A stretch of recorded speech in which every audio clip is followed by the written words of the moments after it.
प्रत्याशी को लेकर क्षेत्रवार समिति बनाई गई है, लोकसभा वार समिति बनाई गई है। 31 जनवरी तक समिति को अब रिपोर्ट सौंपने के लिए कहा गया है। 2 से 3 नाम समिति के सदस्य देंगे। फरवरी में लोकसभा के टिकट का ऐलान करने की जो रणनीति बनाई गई है उसके मुताबिक ये रिपोर्ट बहुत महत्वपूर्ण होगी और इस रिपोर्ट के आधार पर ही अब इनको टिकट दिया जाएगा। तो 31 जनवरी तक की एक डेडलाइन दी है, उसी दौरान जो है रिपोर्ट देनी होगी।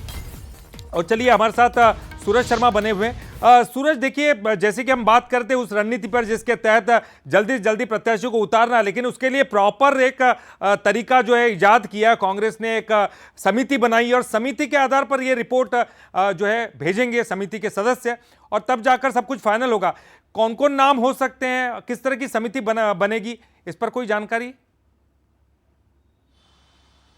देखिए, खासतौर से लोकसभा को लेकर कांग्रेस रणनीति बना रही है और लोकसभा एक सीट के हिसाब से जो उस लोकसभा सीट के खासतौर से कांग्रेस पदाधिकारी होंगे, चाहे वो जिलाध्यक्ष हो, वहाँ के पूर्व विधायक हों वर्तमान, या जो विधानसभा उम्मीदवार रह चुके हैं, पूर्व सांसद हैं, वो तमाम एक एक पदाधिकारी को समिति में शामिल किया जाएगा। यानी यूँ कहें कि समिति लगभग बन चुकी है। हर जिले में, हर लोकसभा में जो जिलाध्यक्ष है उसको समिति में शामिल किया गया है। जिस तरीके से पदाधिकारी होते हैं अलग अलग विभागों के, उन तमाम पदाधिकारियों को समिति में शामिल किया गया है, जिनको खास तौर पर कहा है कि 31 जनवरी तक वो अपनी रिपोर्ट जो है पाला कमान को दें। उसके बाद माना जा रहा है कि फरवरी में प्रत्याशियों की घोषणा हो सकती है।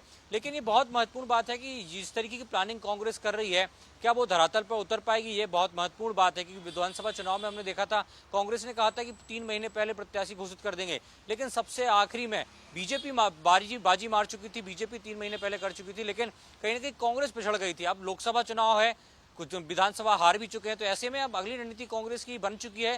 देखना ही होगा क्या वाकई ये कारगर साबित होगी। क्या रिपोर्ट 31 जनवरी तक आ जाएगी, क्या फरवरी पहले या दूसरे हफ्ते में प्रत्याशी घोषित कर दिए जाएंगे। बहुत ही महत्वपूर्ण होगा कि कौन बाजी मारता है। सूरज, बहुत बहुत शुक्रिया आपका इस पूरी जानकारी के लिए। तो